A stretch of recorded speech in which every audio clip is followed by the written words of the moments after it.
జగన్మోహన్ రెడ్డి పరిపాలన అంటే పిచ్చోడి చేతిలో రాయిలా ఉందండి. ఎందుకంటేనంటే జగన్మోహన్ రెడ్డి గారు ఒక ఛాన్స్ ఇవ్వండి అని చెప్పి ప్రజల్లోకి పాదయాత్ర చేసి ఎన్నో హామీలు ఇచ్చారు. ఆ హామీల్లో 100కి 100 పూర్తి చేసామంటారు. ఎక్కడ చేశారు చెప్పమనండి. మద్యపాన నిషేధం అన్నారు, ఎక్కడ చేశారు? మద్యపానం ఏమైనా అయిందా? అలాగే ఈరోజు ఇసుక చూస్తే ఆకాశానికి అంటుతుంది, మద్యం ఏరులై పారుతుంది. గిరిజన ప్రాంతాల్లో అయితే మైనింగ్ మాఫియా చెలరేగిపోతుంది. అలాగే గంజాయి అనేది గ్రామాల్లో ఎలా వెళ్ళిపోతుంది?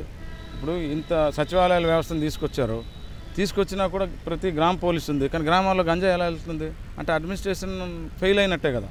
అలాగే ప్రజాస్వామ్యంలో ప్రజల యొక్క అభిష్టాన్ని అడగాలి. పబ్లిక్ సెక్టర్స్ ఎక్కడ పెట్టారు? పబ్లిక్తో మీటింగ్లు ఎక్కడ పెట్టారు? గడప గడప కార్యక్రమాలు చేశారు. కేవలం వాళ్ళు వాలంటీర్లు లేకపోతే ఆ పోలీసులతో సర్కిల్ అవుట్ చేసుకొని చేయడమే తప్ప కానీ పబ్లిక్ సెక్టర్ ప్రజల చేత ప్రజల కొరకు ప్రజలు ఎంపిక చేసేది ప్రజాస్వామ్యం. ప్రజల యొక్క సమస్యలు ఎక్కడ విన్నారు? ఒక గ్రామంలో కానీ డైరెక్ట్ ఒక ఎమ్మెల్యే వెళ్ళి ఇదిగో మీ సమస్యలు ఏమున్నాయి చెప్పండి అని ఎక్కడైనా అడిగారా? ఎక్కడ అడగలేదు. కాబట్టి ఈ 5 సంవత్సరాలు అయితే పూర్తిగా వారు చెప్పిన పథకాలు తీసుకుందాం. రైతు భరోసా అన్నారు. రైతు భరోసా పేరు చెప్పి రైతులకు ఇవ్వాల్సినటువంటి ఆ సబ్సిడీ కానీ లేకుంటే అంటే ఇన్ఫ్రాస్ట్రక్చర్ ఏదైతే వ్యవసాయ యోగ్యతకు సంబంధించినటువంటి ప్రాజెక్టులు ఈరోజు మా ఏరియాలో తీసుకుంటే తోటపల్లి రిజర్వాయర్ ఉంది, దాని కనీసం ఈరోజు వరకు మరమ్మతులు లేవు. అలాగే చిన్న మైనర్ ఇరిగేషన్కి సంబంధించిన ప్రాజెక్టులు ఉన్నాయి, వాటిని ఈరోజు వరకు మెయింటెనెన్స్ అంతెందుకు నాగార్జున కరకట్ట ఏదో కొట్టుకుపోయింది కదా, దాన్ని ఈరోజు వరకు కూడా పునరుద్ధరణ చేయలేదు. ఆయన ఒక బిజినెస్ మోటోలో వెళ్తున్నాడండి. నాడు నేడు ఉంది. గతంలో ఏ ప్రభుత్వమైనా గతంలో ప్రభుత్వం ఉండేటప్పుడు ఏంది కాలువలు క్లీనింగ్ చేయడానికి వ్యవసాయ యోగ్యతకు సంబంధించిన వాటికి చేసేవారు. ఈరోజు నాడు నేడు స్కూల్స్ ఏదో బాగా చేస్తున్నామని అంటున్నారు.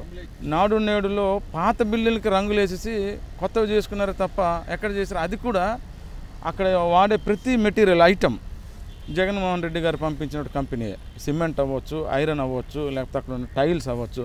మరి ఆయన బిజినెస్ మోటార్లు వెళ్తున్నాడు అంతే తప్ప అభివృద్ధి చేసి ఎక్కడ అభివృద్ధి చేశారు? ప్రత్యేక హోదా అన్నారు.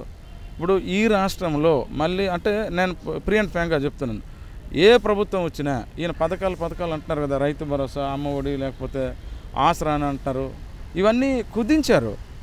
రైతు భరోసా గతంలో రాజశేఖర రెడ్డి గారి టైంలో 2 లక్షల వరకు రుణమాఫీ చేశారు. ఒక కుటుంబానికి తండ్రి కొడుక్కి 2 పట్టాలు ఉన్నాయి అనుకో, ఇద్దరికి 2 లక్షల రుణమాఫీ అయినాయిగా, అంటే 4 లక్షలు చేసినట్టు. మరి రైతు భరోసా ఆ విధంగా చేసి అమ్మఒడి అంటారు. అమ్మఒడి అనేది ఒక మోసపూరితమైన పథకం అండి. అమ్మఒడి పేరు చెప్పి 2 లక్షల ఫీజు రియంబర్స్మెంట్ ఉండేది. రాజశేఖర రెడ్డి గారు మొట్టమొదటి 5 సంతకాల్లో ఇదొకటి. ఆ 2 లక్షలు తీసుకొచ్చి 1 లక్ష కుదించారు. ఆ 1 లక్షలో కూడా ఏం చేశారు? ఎప్పుడు వస్తుందో తెలియదు. ఇప్పుడు విద్యా దీవెన ఒకటి తీసుకొచ్చారు. ఫస్ట్ సెమిస్టర్ చేశారు, సెకండ్ సెమిస్టర్ లేదు, ఫైనల్ సెమిస్టర్ లేదు. కావాలంటే అడగండి విద్యార్థులే.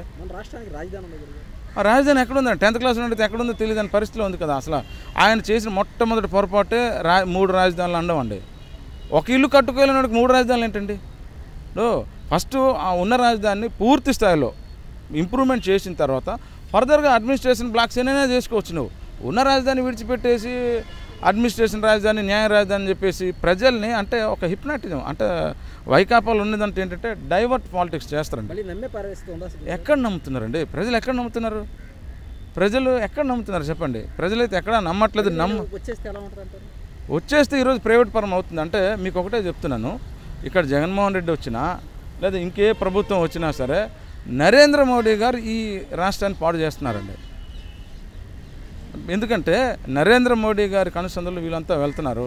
మార్పు కావాలి, రాష్ట్ర పరిపాలన మారాలి, యువత ఆలోచించాలి. నెక్స్ట్ ప్రభుత్వం జనసేన టీడీపీ కూటమి అయితే బాగుంటుందండి. ఎందుకంటే పవన్ కళ్యాణ్ కొద్దిగా తన కెరియర్ని కూడా వదులుకొని వస్తున్నాడు జనాల కోసం. సో ఛాన్స్ ఇస్తే బాగుంటుందని అనుకుంటున్నాను. అవినీతి పరుడు కాదు, సంక్షేమ పథకాలు ఇస్తున్నారు కానీ డెవలప్మెంట్ అనేది ఎక్కడ కనిపించలేదు. దానివలన సో జగన్కి నేను ఆపోజిట్ ఏం కాదు. మనకేంటంటే ప్యారలల్గా ఏవైతే సంక్షేమ పథకాలతో పాటు డెవలప్మెంట్ అనేది ఉండాలి. ఆ డెవలప్మెంట్ లేనప్పుడు చాలా కష్టం ఉండదు. రెవెన్యూ జనరేషన్ లేదు ఎక్కడ. మనకు మీరు అబ్జర్వ్ చేస్తే స్టేట్ నుంచి ఖర్చులు అవ్వడం తప్పితే రెవెన్యూ జనరేషన్ అనేది ఎక్కడ లేదు. సో జనాలు కూడా అర్థం చేసుకోవాలండి, ఎందుకు డెవలప్ కావట్లేదు అనేది అర్థం చేసుకోవాలి. సంక్షేమ పథకాలు కూడా ఒక అందరికీ అంటే అవసరం లేని వాళ్ళు కూడా వెళ్తున్నాయి, అవి కూడా కంట్రోల్ చేయాలి. పరిస్థితి ఉందండి, కానీ నేను బెటర్ అనుకోవడం అయితే చంద్రబాబు పవన్ కళ్యాణ్ కూటమి అయితే బాగుంటుంది అనుకుంటున్నాను. డెఫినెట్లీ అండి. ఎందుకంటే మీరు అబ్జర్వ్ చేస్తే పవన్ కళ్యాణ్ తను క్యాబినెట్లో లేకుండా ఫైట్ చేయగలడు, మినిమం ఫైట్ చేయగలడు. కాబట్టి అదే బెటర్ అనుకుంటున్నాను. జగన్మోహన్ రెడ్డి 2019 ఎలక్షన్ల కంటే ముందు మేనిఫెస్టోలో ప్రకటించినట్టు వికలాంగుల సమాజానికి చేసింది ఏం లేదు, శూన్యం. మేనిఫెస్టోలో ఏం పెట్టిండు? 3000 నుంచి 5 సంవత్సరాలు దపదప 250 రూపాయలు పెంచుకుంటూ ఆ 5000 4000 చేస్తానని అన్నాడు. వృద్ధులు వితంతువులకు 2000 పింఛన్ పెట్టిండు. దపదప సంవత్సరానికి ఒక 250 రూపాయలు చొప్పున వాళ్ళకు 4000 చేస్తానని చెప్పిండు. వృద్ధులు వితంతువులకు 3000 రూపాయలు చేసిండు, కానీ వికలాంగులకు మాత్రం ఏమాత్రం కూడా జగన్మోహన్ రెడ్డి న్యాయం చేసిన దాఖలాలు లేవు. 2019 ఎలక్షన్ల కంటే ముందు 3000 రూపాయల పెన్షనే, ఈరోజు 2004 ఎలక్షన్లకు రాబోతా ఉన్నాం, వికలాంగులకు 3000 రూపాయల పెన్షన్ మాత్రమే ఉంది. అంతేకాకుండా వివిధ కారణాలతోటి కరెంటు బిల్లు ఎక్కువ వచ్చిందని, సొంత ఇల్లు ఉందని, లేదా 2-3 ఫ్లాట్లు ఉన్నాయని, లేదా కారు ఉందని, వికలాంగుడు తిరగడానికి కారు కొనుక్కుంటే పెద్ద సమస్య ఏం కాదు, కారు ఉందని రాష్ట్ర వ్యాప్తంగా 95,000 మంది వికలాంగుల పెన్షన్లు రద్దు చేసిండు. ఇదివరకు ఉమ్మడి రాష్ట్రంలో, ఇదివరకు గత ప్రభుత్వాలు ఉమ్మడి రాష్ట్రంలో వికలాంగులు సకలాంగులు వివాహం చేసుకుంటే కేవలం 30,000 50,000 మాత్రమే ఉండే. మా వికలాంగుల హక్కుల పోరాట సమితి వ్యవస్థాపక అధ్యక్షులు మందకృష్ణ మాదిగ గారు అంటే ఇప్పుడు సార్ మేము చెప్తున్నాం, జగన్మోహన్ రెడ్డి గారు వచ్చిన తర్వాత ఇప్పుడు ధరలు కానీ మీకు వచ్చే సరిపోతున్నాయని కరెంట్ మేము అదే చెప్తున్నాం పెన్షన్లు రద్దు చేసిండు. వివాహ ప్రోత్సాహ బహుమతి వికలాంగులు సకలాంగులు వివాహం చేసుకుంటే మాకు ఒక 1,50,000 రూపాయలు వైఎస్ పెళ్లి కానుక ద్వారా ఇస్తున్నారు. మాకు ఇస్తూనే 10 పాస్ అయితే మాత్రమే ఇస్తున్నా అన్నాడు. వికలాంగులు చదువుకే దూరం ఉంటారు, ఇంట్లో నుంచి బయటికి వెళ్ళలేని పొజిషన్. ఎవరో వికలాంగులు కలిసి వివాహం చేసుకుంటారు, వికలాంగులు ఏమైనా సకలాంగులు సహకరిస్తే వివాహం చేసుకుంటారు. మీరు కంపల్సరీ 10 పాస్ అయితే మేము ప్రభుత్వం నుంచి ఇస్తామన్నది అది తప్పు. కంపల్సరీ రద్దయిన వికలాంగుల పెన్షన్లు ఇవ్వాలి, వివాహ ప్రోత్సాహం ఇవ్వాలి. ఇక జగన్మోహన్ రెడ్డి గారి ప్రభుత్వము కాళ్ళు కండ్లు చేతులు ఉన్న వాళ్ళకు చేస్తుంది తప్ప వికలాంగులకు మాత్రం చేయలేదు.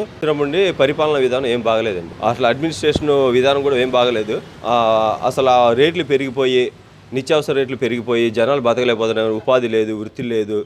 అసలు ఆ గవర్నమెంట్ సంస్థలు కూడా ఏది సరిగ్గా పనిచేయట్లేదండి, అంత ప్రైవేటీకరణ చేశారండి. ఇప్పుడు గవర్నమెంట్ ఉండగా మరి వాలంటీర్లు ఎందుకు తీసుకొని డబల్ పనులు చేపిస్తున్నారండి, అది కరెక్ట్ కాదు. ఏమంటే సంక్షేమ పథకాలంటే అండి డాక్టర్ బిఆర్ అంబేద్కర్ గారు పెట్టిన 29 పథకాలు తీసేసి దానికి అంత తెలివిగా నవరత్న పథకాలని చెప్పి 9 పెట్టారండి.